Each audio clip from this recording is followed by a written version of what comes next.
And of course, Elizabeth is the recipient of the 2024 Storylines Margaret Mahy Medal.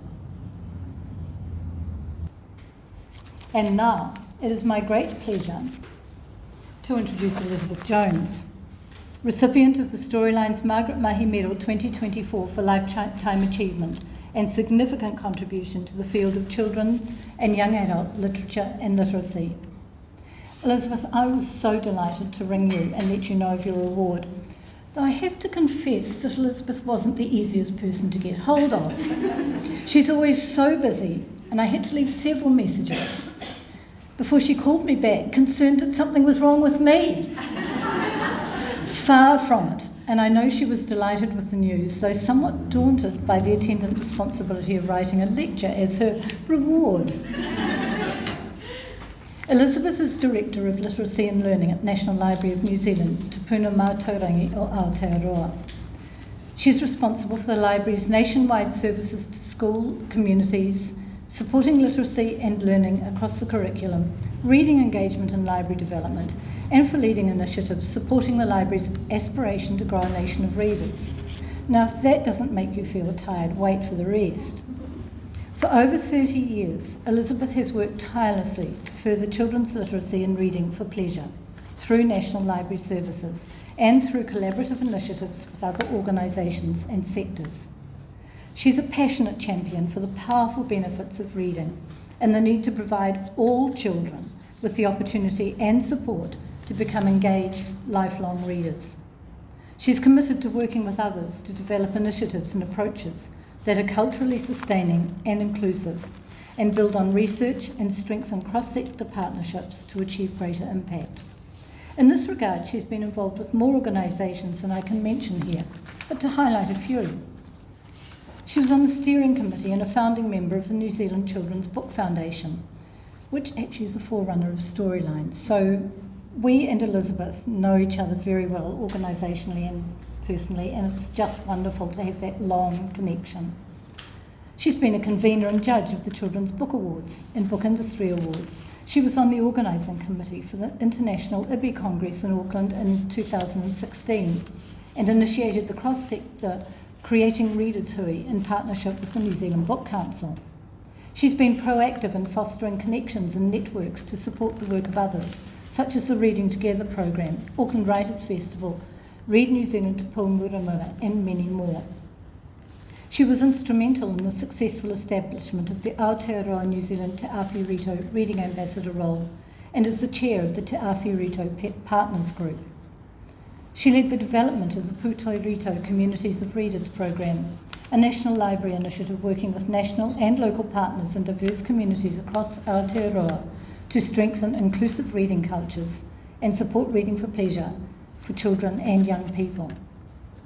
She has contributed significantly to the growing interest in reading for pleasure, including through working with research partners to develop New Zealand-based insights and the first Reading for Pleasure Research Hui delivered last year in collaboration with NZCER. In recent years, she's strengthened collaboration with Ministry of Education to enable more connected work on the literacy strategy and priorities, including support for reading for pleasure within the curriculum. She's been involved in several education and library working groups on multiliteracies, e-learning, information and digital literacy.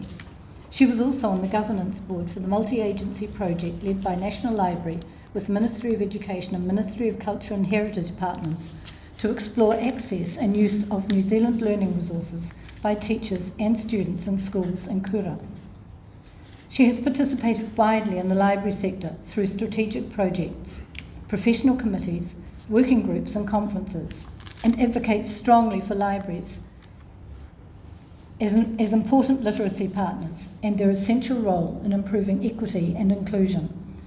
And she played a key role in the establishment of the School Library Association of New Zealand, Aotearoa. She was awarded the Slanza Honorary Life Membership for services to school libraries. She was also on the organising committee for the International Association of School Libraries Conference in New Zealand and has led support for school library development initiatives in the Pacific. She's been actively involved in collaboration across the library sector for many years and was recently on the governance board of the New Zealand Library Partnerships Program. She's the chair of the Any Questions Service Governance Group, a collaboration with public libraries, Ministry of Education and SLANZA to provide online information literacy support and learning resources for students. Elizabeth is an elected member of the Literacy and Reading Standing Committee of the International Federation of Library Associations and is currently on the advisory group for the AUT Growing Up in New Zealand research project on reading for pleasure. Elizabeth, I'm sure that only covers half of it, but please come up and accept your medal and present the 2024 Storylines Margaret Mahy Lecture.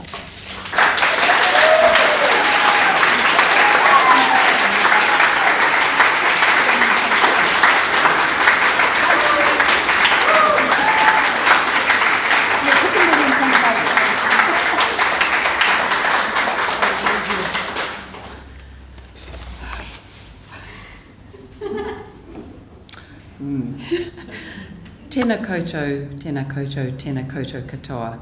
Ngā mihi ki te whare Waitui Tamariki, Storylines Children's Literature Trust. Ngā mihi Christine. Ngā mihi nui kia koutou. Hello everyone, and thank you so much for being here this Sunday afternoon. It does feel a bit strange to be delivering this here at National Library because this is where I come to work almost every day. But I'm here today in such a different capacity, both surprising and daunting. A huge thank you to the Storylines Literature Trust for this great and unexpected honour, to those who nominated me, and to all of you who've given your time up today. I would especially like to thank friends and colleagues who have travelled quite some way to be here, and of course my family. Oh, I might get emotional. If there is one good reason to hold the event here at National Library, it could be that up those stairs, as many of you will know, lie hundreds of thousands of books for children and young people, the single largest lending collection of children's literature in New Zealand, containing stories, knowledge and ideas that are powerful, beautiful, entertaining, useful and important, ready and waiting to be delivered from the caring hands of people here into the hands of teachers, librarians and students, and providing thereby, as Aidan Chambers writes, by a mystery we still do not understand, a cargo of the deepest knowledge of one person delivered directly to the most secret life of another, who may be hundreds of miles away and many years of time distant. I am so lucky to work in an environment where I feel the voices and invitations of those books every day, and to work with so many passionate and committed colleagues, both here and externally, who bring our enduring mission to life. When I was contacted by Christine, and it's true, there were a few failed attempts, to tell me that I had been awarded the Margaret Mahy Medal, my initial response was, of course, absolute thrill and surprise, followed quite quickly by a mild panic, actually it wasn't mild, about the requirement that accompanies this award. Not a can you say a few words request, which I quite like, but a lecture with the words Margaret Mahy in front of it. I am familiar, of course, with the award, with the lectures delivered by a stellar cast of previous winners. Almost all of them accomplished writers and wordsmiths, used to setting pen to paper, and some of them are here today. Tessa, Gavin, Kate de Goldie, possibly even Janice. Yeah, so, help. And also, I also want to acknowledge many Betty Gilderdale winners too, including winners from my own amazing team. What inspiring company. I do appreciate the kind of lovely circularity of receiving this award now. And you did kind of refer to that, Christine.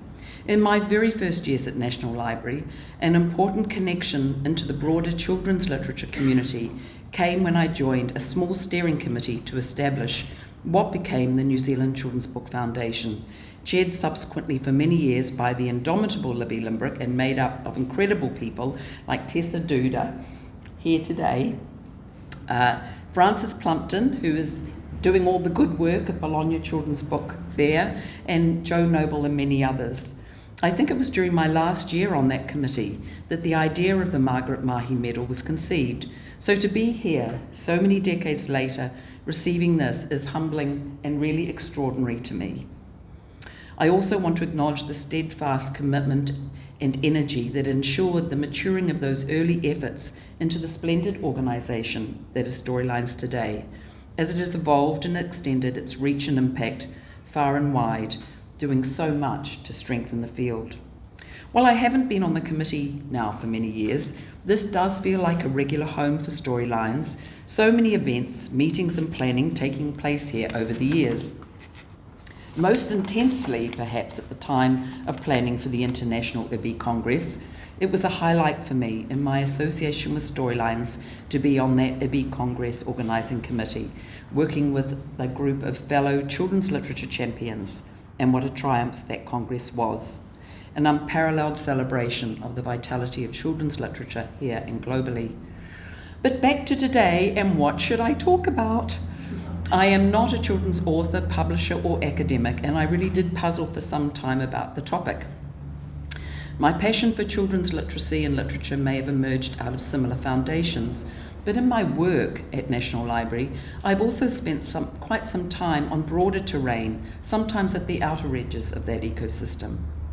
Despite that, the critical importance of children's literature, reading for pleasure, and the role of libraries in literacy, with all of their associated benefits and positive and lasting impacts on the life chances of children and young people, have remained a central preoccupation for me. And if there is a thread running through my career, it's been about enabling that, building and sharing knowledge about why those things matter, how they are best supported, how do we build on opportunities to strengthen access to everything that they offer, and also how to tackle the challenges of bringing that promise to all children's lives. So although I doubt that there is anyone here to convince, I ended up circling back to a talk nominally phrased as Growing Future Readers Together, Building Bridges and Connections. Because it's that work of building bridges and connections that I believe is more important than ever, and indeed that the stakes are higher. A bit on my early reading life, and I may need to cut it down because I got quite carried away. I think I need to write a whole other thing about that. But the seed of that abiding interest was, of course, sown in my early reading experiences, like all readers, when the fuzzy marks on a page become words and another universe is magically revealed. I have a vivid memory of entering that universe with the Ready to Read series, Stars in the Sky and My Sweet Porridge, and I recall the strange, shimmering sensation of falling out of my humdrum reality into something larger and unknown, a kind of scary, thrilling freedom. I come from a musical, creative and artistic family, the eldest of 5 children, where reading and books were highly valued, but actually it was music that was the more dominant characteristic of our shared family life. I don't actually remember a lot of children's book around at home when I was very small, but there was a happy and anticipatory rhythm to the Friday night trip with my father to the new public library. Books always featured as birthday and Christmas presents, often in the form of classics, which I read voraciously and valued, I think, as much for the satisfaction of seeing my bookshelves filling up. As some of you will know, if you have been to my home, that habit has become very firmly entrenched. Our house is basically a container for books. As well as books, there was always lively conversation and family storytelling, and the shared enjoyment of listening to the Sunday morning children's program on the radio. Those of a certain era will remember it. The Happy Prince, Diana and the Golden Apples. As years went by, I made my way through pretty much everything that was available at the time, from school stories, wild adventures, fairy tales, myths and legends. Looking back now, those books that stayed with me are those that carried some sort of emotional resonance. I recognised that I was attracted to books that had some grief or hardship, sadness or mystery inherent in them. Examples like Paul Gallico's Love of 7 Dolls, The Owl Service, Green Mansions, and earlier The Lonely Doll Learns a Lesson, which left me distinctly uneasy. My reading diet was dominated by vulnerable, determined orphans, those charting independent, fearless courses, and those finding themselves triumphant in adversity and peril. Usually, but not always, girls. Anne of Green Gables, Jane Eyre, Little Woman, Wuthering Heights. Like many of my era, my early reading rarely reflected New Zealand.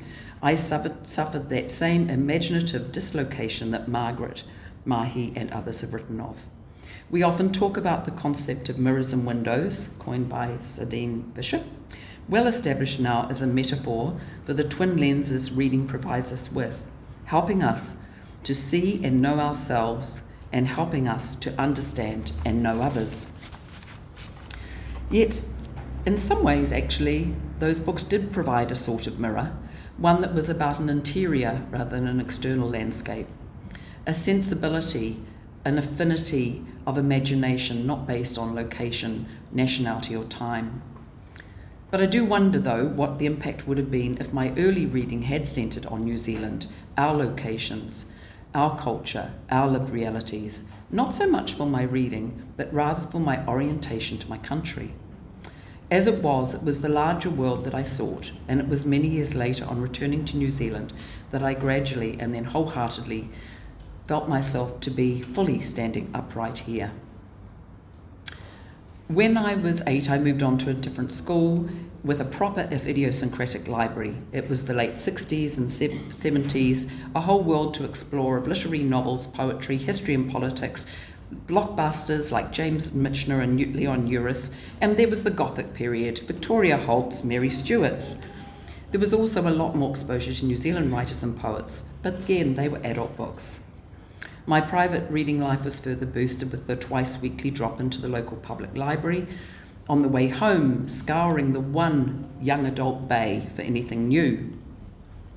And into our house came more and more books too, not only fiction, but, and I don't know how many people remember these, the Life Science Library, 26 volumes covering everything from matter, the body, machine, energy, the planet's time, or the Nature Library, mountain, sea, desert, insects, birds, the great ages of man, ancient kingdoms, age of explorations, age of progress, notably nothing about Maori or indigenous cultures. And some of the favourites I remember were the International Dictionary of Thoughts and the well-worn medical encyclopedia. One thing I must admit to, in my teenage years, I would cut out articles and essays from current events magazines on film, civil rights, war, politics and book reviews for my vertical file. Early librarianist habits. Once I was a reader, I think I know that I implicitly understood that this was the door through which all the knowledge and information I was seeking could be found, clearly pre-internet. The answers to my questions and the discovery of places both imaginary and real, and lives lived in every place and time. Through reading, I was seeking knowledge of all types while also trying on different selves and testing the lives and thoughts of people in books against my own. My reading broadened further at Auckland University, where the many weeks spent at the university library were very much more successful and long-lasting than my lectures, reflecting the possible relative commitment time and my idea. I remember thinking that I rather liked the way in which going to university was referred to in English novels. She has gone to Oxford to read English and philosophy, so I took that literally and spent my time reading. There was a memorable course, the first ever university paper on women's literature led by feminist Aorewa MacLeod in the late 70s. Thus I was now introduced to Jean Rhys to consider alongside Jane Eyre. My reading life growing up reflected the idea that books are like friends. Some are fun to hang out with, pass the time. Some share your interests, are good to go on ventures with. Some help you to see and understand yourself and to walk in the shoes of others. Some provide solace and escape, and some help you with the big questions of life and death, and they help you with the living itself. That is how I've continued to see books throughout my life, and it's that full range of reading that I hope for children's encounters with books. As Frances Spufford recognises, that force of fiction shaping a child, how stories allow escape from pain and mastery, how they shift our boundaries of the sayable and stretch the chambers of the imagination. However, my passion and lifelong interest in children's literature wasn't kindled until after a period of meandering, uncertain years, here and overseas, I finally went to Victoria University to complete the postgraduate library qualification. having worked in a few libraries by then and recognising there was a fit. I took the elective on children's literature, and I was enthralled to discover such a wealth of literature previously unknown. I realised that these books held as much and often more richness of character and story, depth of language and feeling, as adult literature, funny, beautiful, light-hearted and profound stories of every kind.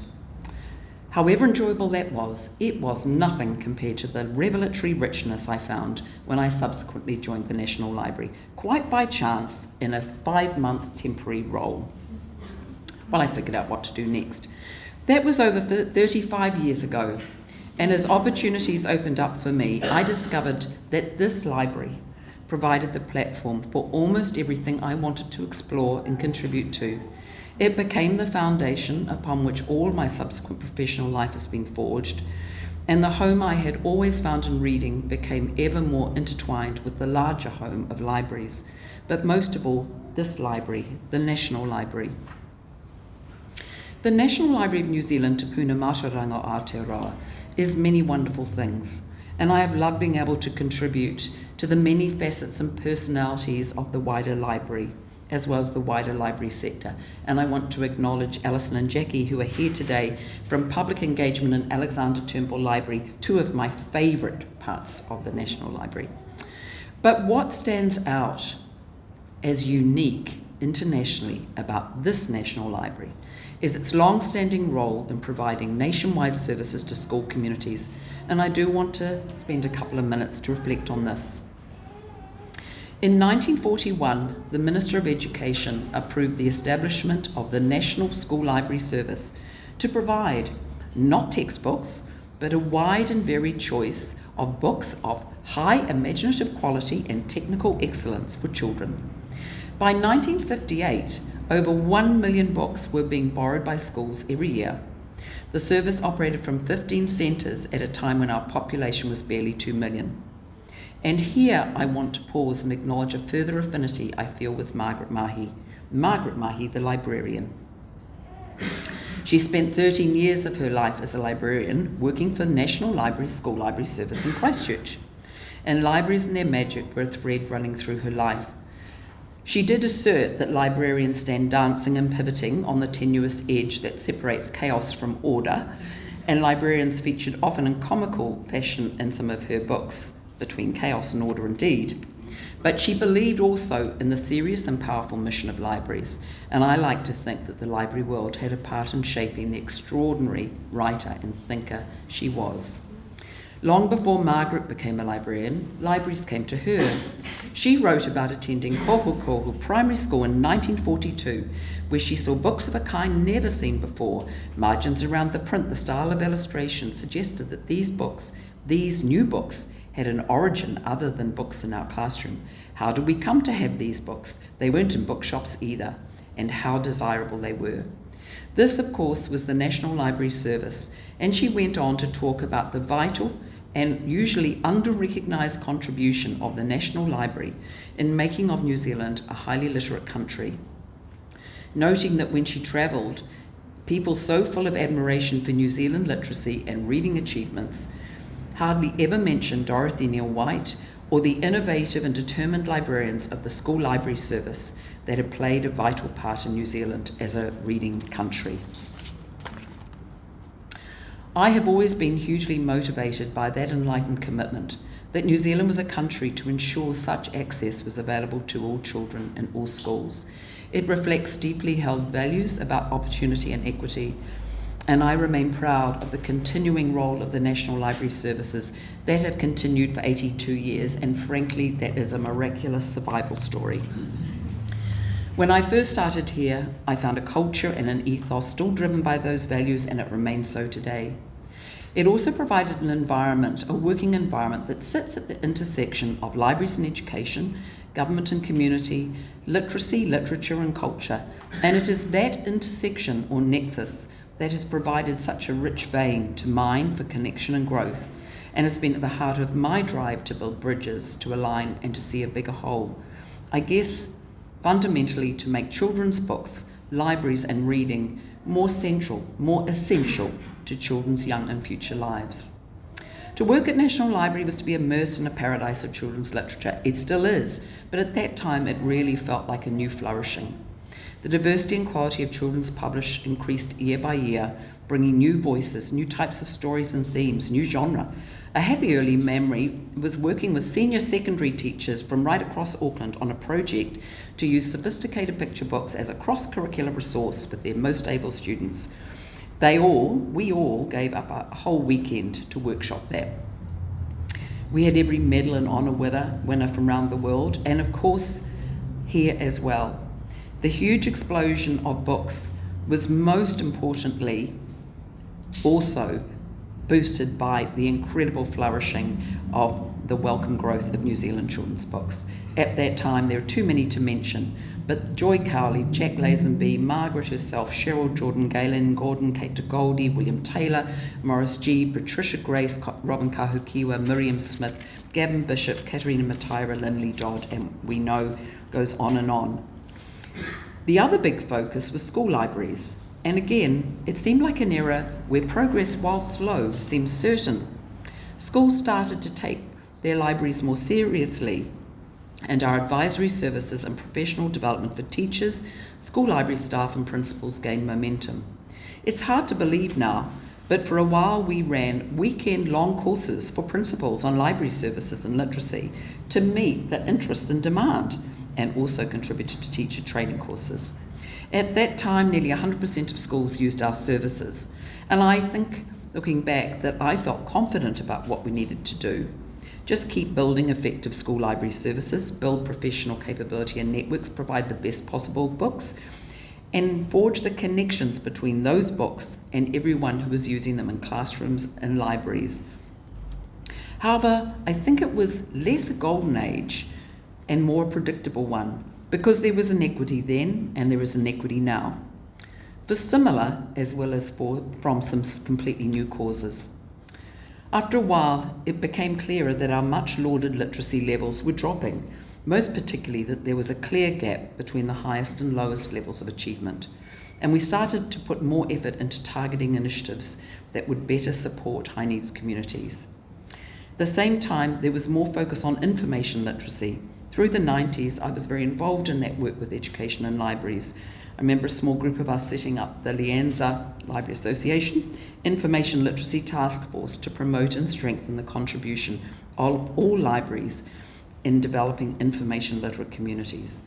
Information literacy had always been important in libraries. After all, the ability to effectively discover, access, evaluate, and use information effectively and wisely transcends formats and platforms. But this was a time that was also hitting the tipping point of huge changes, about to disrupt our information, communication, and knowledge landscape.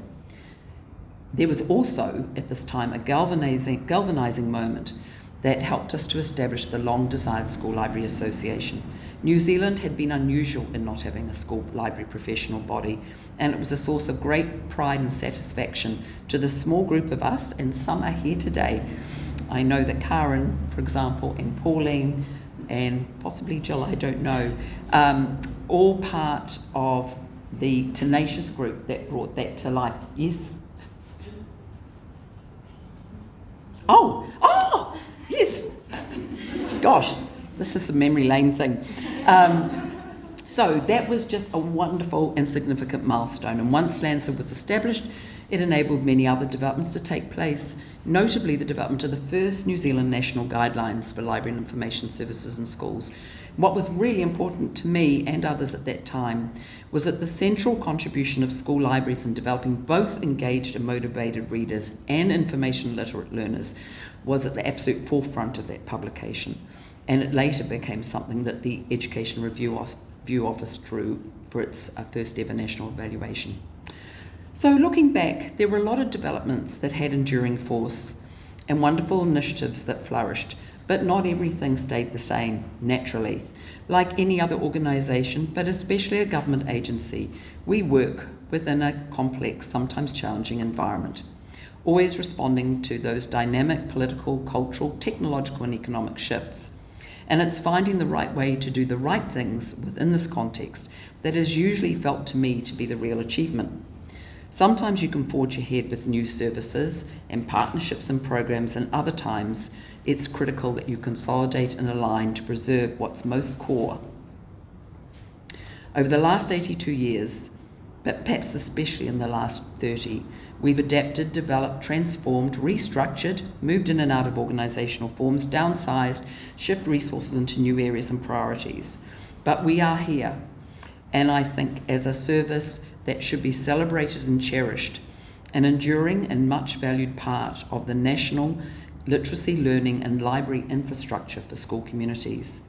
Our enduring role remains to provide access to knowledge, ideas and stories that support literacy and learning, strengthen the network of library services for young people, connect young people to their culture, heritage and identity, and grow strong reading cultures. Increasingly, this must be about working in collaboration to achieve the best outcomes. There have been other recent developments, and I want to talk a little bit here about my search for research and evidence. Quite early on, I was determined to find research to back up what we felt we already knew the answers to. Does enjoying reading really have the impact on literacy that intuitively made sense to me? Does any reading count? Or do some sorts of reading have a special impact? Does it matter if it's books or online? And do school libraries make a proven contribution to literacy and learning? It was initially difficult to find much New Zealand-based research on these topics. New Zealand research by Warwick Ellie in the early 1990s was affirming. The studies that showed that countries with the best readers had larger school libraries, larger class libraries, spent more time on silent reading, borrowed more books from the National Library, had teachers who read aloud more often, stressed enjoyment of reading as a main aim, and shared enthusiasm about reading.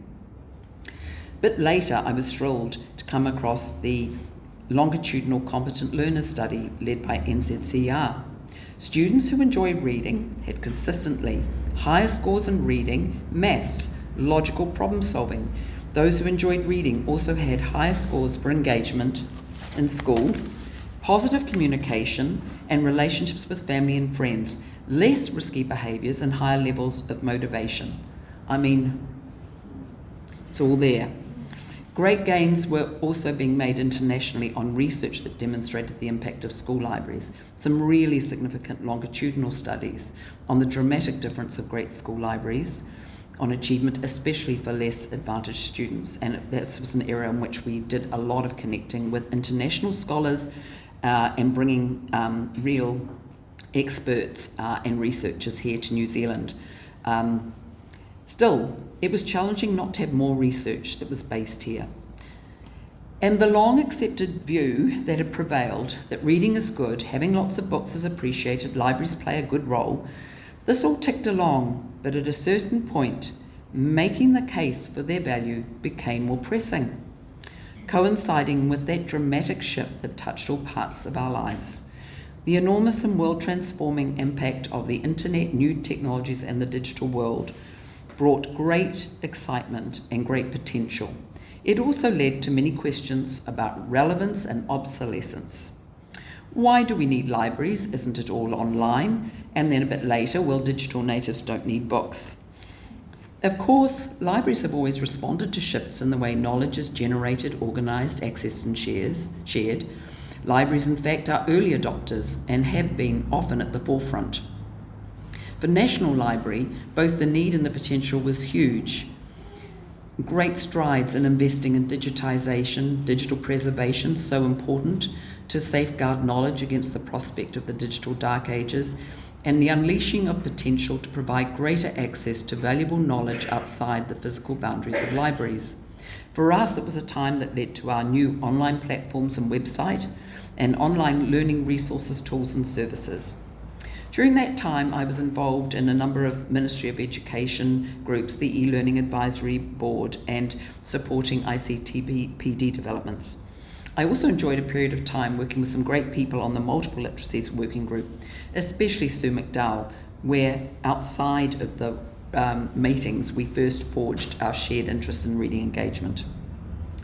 So there was a lot of exploration on the evolving and dynamic concept of literacy or literacies, and I was motivated by interest as well as the necessity of responding to this. It became a prominent part of our work. But it did not diminish for me the importance of children's literature, and over time it became more and more important to me to emphasise the centrality of reading and enjoyment of reading as absolutely foundational, along with oral language and storytelling in this new literacy discourse, and along with an ever more important and expanded role for school libraries. At a time when digital literacy was the main topic and innovative modern learning environments were the dominant thinking in schools, school libraries and books were both challenged anew. Like reading for pleasure, school libraries are rarely derided as such, although I do recall an otherwise much respected education colleague giving a presentation where he bundled libraries in with Gestetner machines and Blackboard as obsolete technologies. He was disabused of that notion. Rather, they all too often suffer from benign neglect, lack of attention, and certainly a lack of shared urgency in an educational system facing enormous challenges and increasing complexity. Part of the problem is not only funding and capability building, which are hard but doable. The greater challenge perhaps is the very limited and diminished understanding of what libraries really are, what they represent, and their almost limitless potential to transform lives when they're established, led and supported effectively. Otherwise, it is a vicious cycle. If the investment is not there, then it is very difficult for school libraries to realise their promise, and it will end up unrealised, and the library, if it exists, does so on the outer edges of relevance. To contrast that with what Philip Pullman says about libraries, the school library is without question the most important room in the entire school. It should be the heart, the soul, the mind, the source, the spring, the gold-bearing seam, the engine room, the treasure chamber, the priceless inheritance, the joy and the pride of the school, every school. Haven't heard many people in education quite sharing that vision. And so with books and reading too.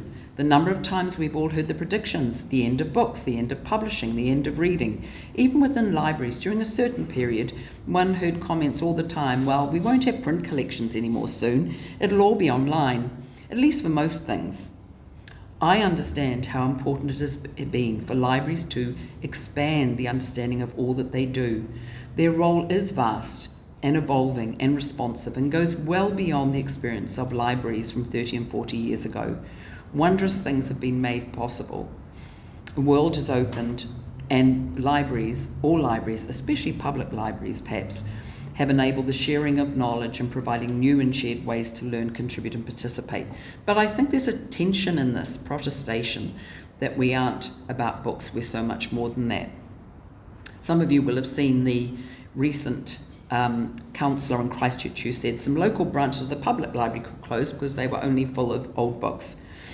He was rightly and loudly disabused of this completely uninformed and ignorant view. Of course they're more than books, but actually, why do the books always have to be old and dusty? There's something reductive to me about actually in wanting to expand what libraries are that we kind of diminish the actual incredible power of what having shared access to books really is. So it can be wearying to battle comments predicting post-literate worlds as if that was an aspiration. Listening to digital native chat, the reductive and binary arguments, driven, I think, by an instinct that new technologies move us forward with unequivocal benefits. It has become more and more clear to me that the changed landscape we live in has made libraries, books, reading for pleasure, deep reading and inclusive reading cultures urgent, critical and more important than they have ever been. There's no doubt that children's literature and reading for pleasure in many classrooms and homes has shifted from something taken for granted but embedded to something that's somehow more discretionary. On the one hand, perhaps suffering from the perception that it's obvious it doesn't merit attention, and on the other, from the overwhelming shift that has taken place to respond to technology changes and what has been a revolving door of strategies to ensure that schools and young people have digital access, that the opportunities of digital are shared, that the digital divide is addressed. Every time I hear the words digital divide or digital inclusion, I want to say, what about the reading divide? Let's talk about reading inclusion. The components that they often use in digital inclusion, access, skills, motivation and trust, I think could be equally applied to reading as well. The fact that those self-evident benefits of school libraries, children's literature, reading for pleasure, are not universally accepted as anything other than nice to have in some quarters has been a challenge that has influenced a key thread through my life to find out the latest research on reading for pleasure, make it as widely known as possible, and also build our services and approaches at the library out from that. And in the last 15 years, that research has now become more compelling, more persuasive, and critical for taking action in addressing literacy today. What does that research say? Many of you are familiar with all of this, from the big claims to the smaller ones. A love of reading can be more important for a child's educational success than their family's socioeconomic background, OECD. Reading for pleasure is the single most important thing that will make a child successful in life. The single most important activity for building the knowledge required for eventual success in reading is reading aloud to children, the Commission for Reading. When students read for pleasure, when they get hooked on books, they acquire involuntarily and without conscious effort nearly all of the language skills many people are concerned about. Since those times, there have been literally hundreds of studies that show all the many ways in which reading for pleasure has benefits for literacy, language acquisition, vocabulary, writing, imagination, critical thinking, empathy, knowledge of self and others, building relationships, general knowledge, understanding of other cultures, logical problem solving, lower signs of depression, and reduced stress, described also as a powerful poverty-busting intervention. Most recently, we have fantastic and fascinating research coming out of the neuroscience with brain imaging. Research that shows that reading to children stimulates optimal patterns of brain development, strengthening neural pathways, and that reading ability is related to the growth of the brain's white matter tracts. And importantly, in New Zealand too, we now have a growing body of research, including from some large longitudinal studies. The Great Growing Up in New Zealand research study showed, when it was analysed in 2017, I think, that when the cumulative weight of stress is very high in the first 1,000 days of a child's life, reading to children is one of only 2 proven consistent protective factors. So, how do I see where we are in this moment in time? Well, there are paradoxes. We have all this research. What we also have are literacy rates that are declining here and globally at a time when we need ever greater levels of literacy. We need more sophisticated practices, skills, and critical dispositions to be fully literate. There is this decline in students reading for pleasure at the very time when the evidence of its benefits for literacy, well-being, and outcomes is compelling and growing. And we have a fair idea of what works, what makes the difference. That's remarkably consistent. We know, apart from the obvious technical skills and approaches to helping children learn to read, there are proven connections to early language and reading and storytelling, access to engaging reading resources, positive and relatable reading role models, literacy-rich environments and experiences that affirm young people's cultures, languages, identities, and interests. Influences on children include what they hear and what they see around them. How do they or not see themselves in reading? And what do they see within their community and family and school that reflects the degree to which those places put value on reading and what it means for their lives? For some children, they grow up and they have, if not all, certainly many of these things, but for an alarming number, it is a lottery, and that is where the work is.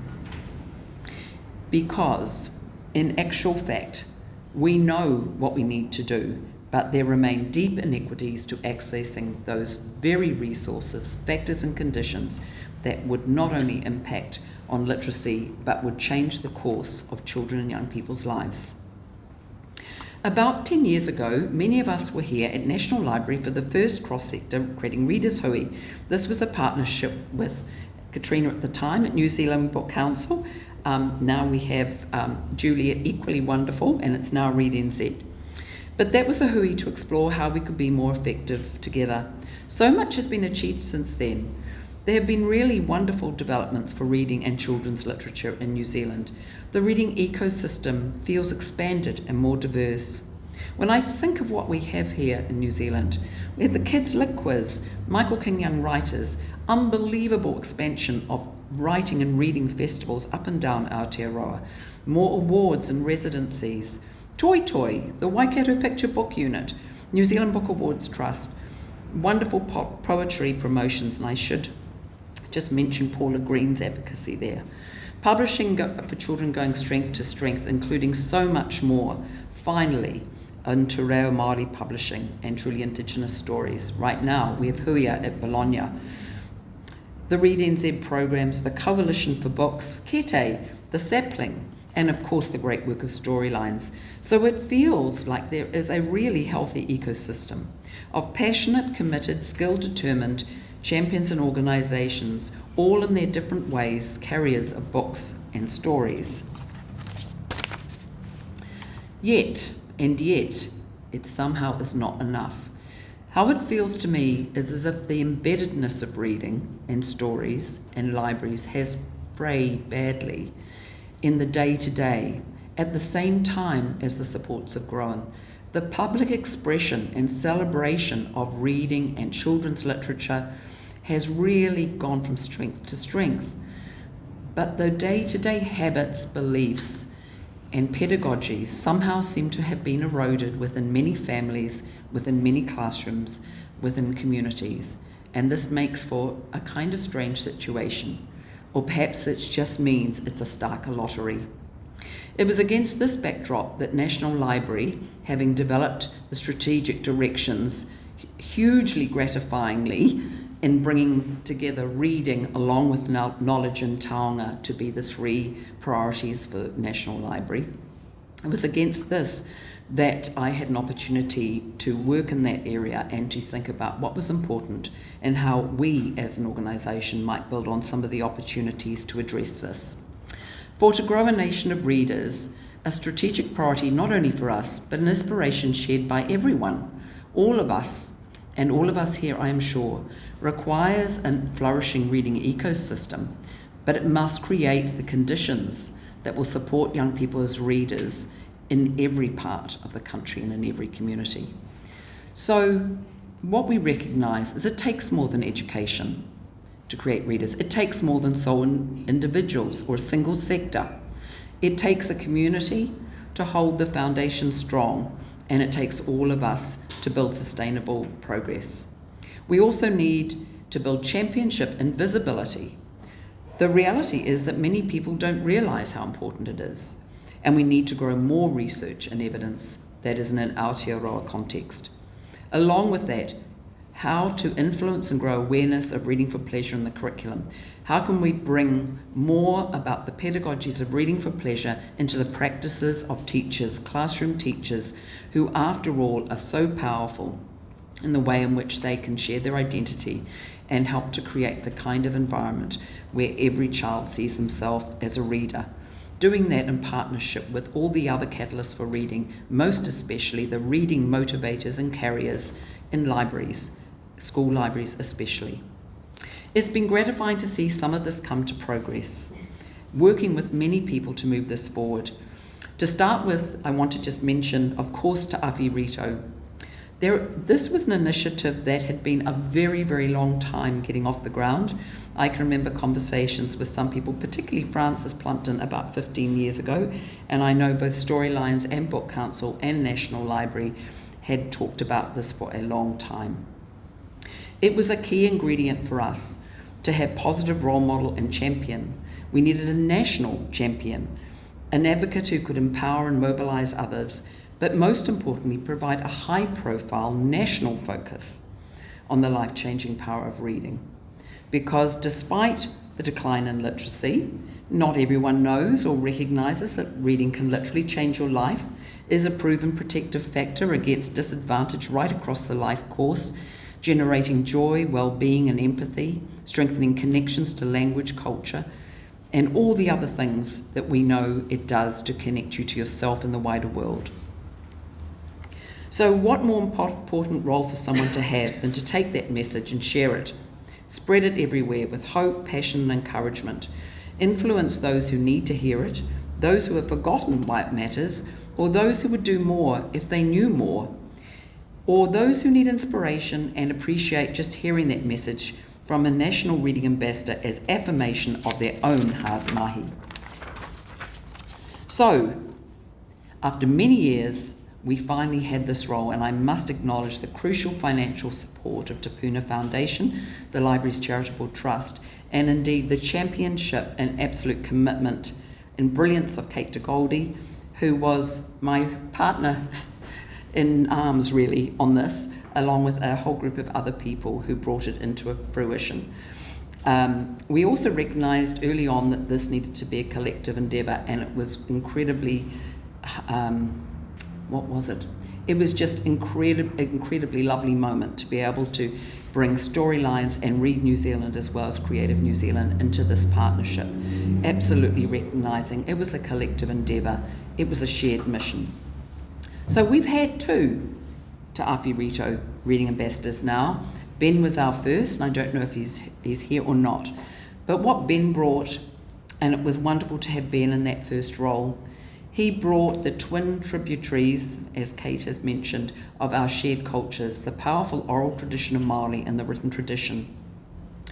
He shared that message over and over about the importance of reading, about the magic of story and power of words, and with his tauparapara, he embedded this memorably within Tau Māori.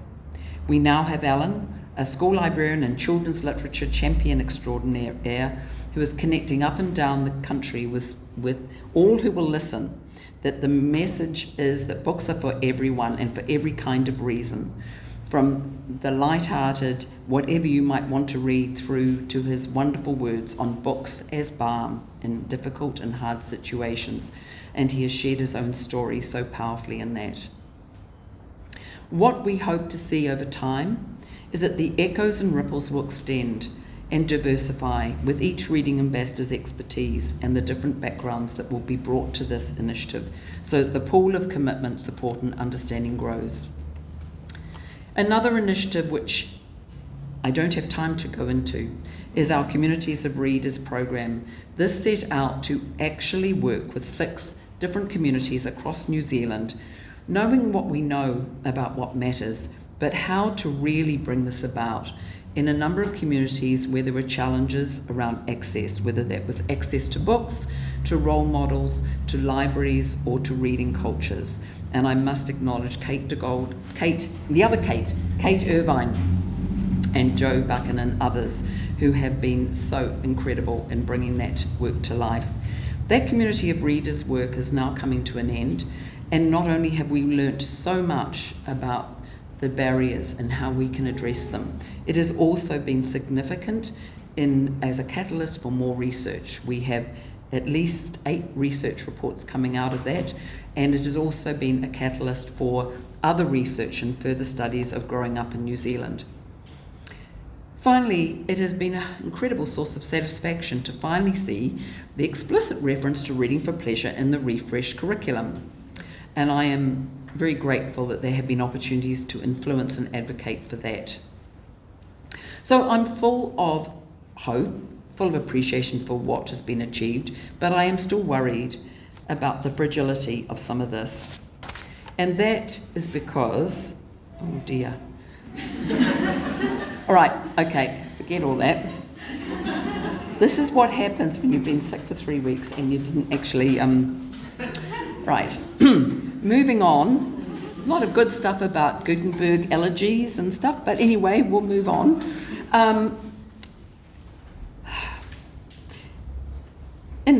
I'll just jump to this. In living memory, there's never been a time when concerns about literacy, about truth, about access to information wasn't considered important. And maybe we are still dealing with the same problems. Edna St. Vincent Millay, in her prophetic poem, wrote many, many decades ago, "Upon this gifted age, in its dark hour, rains from the sky a meteoric shower of facts. They lie unquestioned, uncombined. Wisdom enough to leach us of our ill is daily spun, but there exists no loom to weave it into fabric." That seemed to say something important then, but in our current environment feels especially relevant, as we drown in an unpredictable, unreliable, overwhelming, and sometimes toxic information landscape. We shifted so quickly from an era of information scarcity to information glut, and yet we're struggling with the fundamental paradox that information has not led to people being more informed, and the opposite may be true. Technology has not equaled the progress of humanity in many respects, and while some of the promises of the internet have been wonderful, many have failed, while at the same time getting us all used to the new conveniences, efficiency, immediate gratification, entertainment, and adaptive behaviours that are now built in. What this comes down to, I think, is something that MIT scholar Sherry Turkle said. We do not err as a society when we innovate, but when we ignore what we're disrupting or diminishing while innovating. And we now have new research that shows what's happening to our reading brain in the digital age. A wonderful book, Reader Come Home by Marianne Wolf, which I highly recommend. She outlines the deep possibility that critical analysis, empathy, and other deep reading processes are the unintended collateral damage of our digital culture. She is no Luddite and argues for being purposeful and determined to bring conscious and informed effort to protect what is critical while making the most of the digital world. She talks of cultivating a biliterate brain, the ability of citizens in a vibrant democracy to try on other perspectives and discern truth, the capacity of our children to appreciate and create beauty, the ability in ourselves to go beyond our present glut of information and reach the knowledge and wisdom necessary to sustain a good society. What does all this have to do with children's literature and reading? Well, my view, two of the most important protections against this are the power of storytelling, deep reading, and great books, especially fiction for children, children's literature, an oasis of coherence in a deeply fragmented information landscape, and the power of the best libraries to retain the authority of truth, to resist the polarization, and to provide the full experience of knowledge in all its myriad forms, to give a visibility to that, to help people to see what sources of information work for what purpose, and importantly, to understand what to believe, what to doubt, but also what's important and worth caring about. Sometimes it can be difficult to see hope in the world. Looking around right now, I know I find it challenging, and I know sometimes it can be very challenging for young people. I grew up in a time that had a lot of tumult, but we always felt we were working towards better times. Art and language were sustaining then, and I believe that art and language will sustain us in the future. Ursula Le Guin, just not long before she died, the wondrous Ursula Le Guin said, "We'll be wanting the voices of writers who can see alternatives to how we live now, can see through our fear-stricken society and its obsessive technologies to other ways of being, and even imagine real grounds for hope. We'll need writers who can remember freedom, poets, visionaries, and realists of a larger reality." If that sounds a bit grim, I would like to express the hope that I also feel about growing future readers, communities of readers, and a nation of readers, because all the great things are already happening. They're just not evenly distributed, geographically or demographically. We just need to weave the net stronger. There are so many good things happening. We have got the growth in New Zealand publishing, increasing publishing in Te Māori and Te Reo language publishing. I loved what Tina Makariti said about keep building the wharenui of Māori literature. We must strengthen the role of libraries as literacy partners across the whole life course. And we need to position children's literature and reading for pleasure absolutely centrally and explicitly within the broader range of literacies required for success. We need to show both why and how reading for pleasure Children's literature and the effective pedagogies that support it will contribute to the development of a sophisticated and necessary range of skills, a rich kete for the future of tools, habits and dispositions. And we need to connect what reading and its life-changing benefits mean to the broader agenda. When people are discussing equity and inclusion, education, justice, well-being, employment, mental health, citizenship, growing readers may seem simple and yet is one of the most powerful contributions we can make to shifting opportunities and outcomes in the right direction. Nearly there. So, to come back to building bridges and connections, because that is what seems to me to be critical.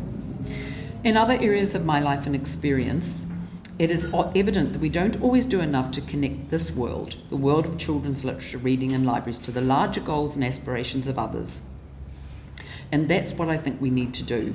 We need to invite others in so that all those connections and contributions can work as one to influence an unstoppable momentum towards realising a nation of readers. I recognise that the world may not be saved in every respect by children's literature and reading cultures and the full realisation of libraries, but I believe it plays a part so much bigger than anyone fully recognises, except the people in this room. So, there are many ways to contribute. All of you who are here today are participants in that mission, some in leadership roles. For me, this has been the place that has provided the best platform for me to do my bit. That's only been possible because of the incredible people I've worked with over the years, including many of my own staff up and down the country, and because of so many others and many organisations, all of who have provided me a kind of fellowship of reading. Throughout my career, I have always felt that one of the things I could do was work with others to move things forward. And that is building bridges across sectors and disciplines, between professional silos and across research and practice. I feel it so much more strongly now that we must expand that collective effort. And we must do everything we can to fortify children against much that could rob them of their full reasoning, literate potential. We need to ensure as far as possible that for children today, becoming a reader is not a lottery. I have loved being part of the wider library, educational, cultural and literary world, but I always come back to Jill Peyton Walsh's quote, "Children's books may be a modest republic of letters, but they control the port of entry." In the same way that the great little school library may be the on-ramp to a lifetime of library nourishment and participation, what Joy Cowley described as a sanctuary, a mine of treasure, and a house of maps to secret lives and secret worlds. This life and work has also given me such richness of reading of children's literature, which has also enriched my family's life, especially my children. And the only prop I have today is this one, which is... I was going to have a whole presentation, but virus has got in the way. So it's given me the place to stand, a place and an anchor for much that felt true and worth working for, and a kaleidoscopic landscape that was always offering new ideas on knowledge and learning in libraries. Many of you who have been on that journey with me and have enriched my life are here today, and I thank you. I came across a saying a few years back that the best work is that where your own deep gladness meets the world's hunger, and in this work I have found that. I want to leave you with the words of two beloved children's writers. Firstly, Joy Cowley, and if you turn to the back wall, you will see Joy's poem, which was chosen especially for this space, a space that is for bringing together cultures, for bringing together Māori and Pākehā, and for looking back as well as looking forward as we chart a better future. The storyteller. The storyteller is a thief, stealing stars at night and making them into dishes for bread and butter days. The storyteller is a magician, making doors that are never either open or shut, and windows you can put to your eye to see over the horizons. The storyteller is a seamstress, stitching the ordinary things of earth to make wondrous garments for long and difficult journeys. The storyteller is a liberator, knocking down walls with the thrust of a pen and wrenching wide open seed, egg, stone, brick, word to set truth free. And finally, this from Kate to Camillo for all of us here. This, I believe, is the work of stories, bookmaking and art. It is the work that we are all, writers, illustrators, librarians, publishers, editors, agents, booksellers, and everyone who is a carrier of stories from one to another, engaged in. We have been given the sacred task of making hearts large through story. We are working to make hearts that are capable of containing much joy and much sorrow, hearts capacious enough to contain the complexities and mysteries and contradictions of ourselves and of each other. We are working to make hearts that know how to love this world. And I salute you all who are part of this human, humane, and most hopeful of endeavours to grow future readers together, thus building the kind of society that we want to bequeath to our children and those who come after them, to be good ancestors. Thank you.